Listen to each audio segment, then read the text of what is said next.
News Updates. Sa ating mga balita, 4 na bilyong pisong halaga ng smuggled e-cigarettes nasamsam sa 3 warehouse sa Metro Manila. Pulis sa Bulacan, patay matapos mahulog sa sinasakyang mobile vehicle at magulungan ng kotse. Drug artist Pura Luca Vega muling inaresto ng MPD dahil sa ama namin performance.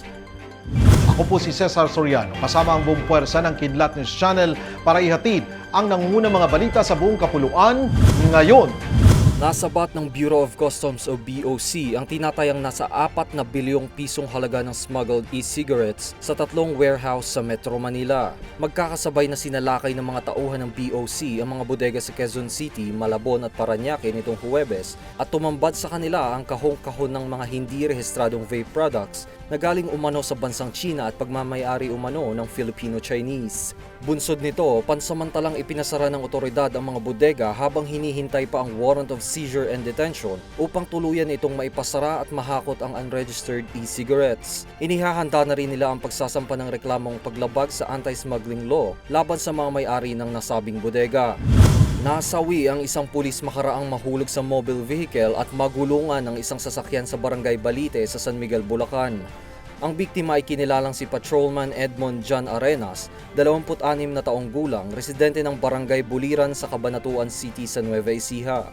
Batay sa investigasyon, habang lula ng patrol car, biglang nahirapang huminga ang biktima kaya ito nahulog sa kalsada at aksidenteng nagulungan ng kasunod na sasakyan. Samantala, nahaharap ang suspect sa patong-patong na reklamo. Nag-umpisa muli ang donation drive para sa pagpapalaya sa drag performer na si Amadeus Fernando Pahente o mas kilala bilang Pura Luca Vega matapos siyang arestuhin muli ng Manila Police District o MPD. Ito ay kaugnay pa rin sa kanyang controversial Ama Namin performance kung saan nahaharap siya sa panibagong 3 counts ng paglabag sa Article 201 o Immoral Doctrines, Obscene Publications and Exhibition and Indecent Shows ng Revised Penal Code na may kaugnayan sa Section 6 ng Republic Act No. 10175 o ang Cybercrime Prevention Act of 2012.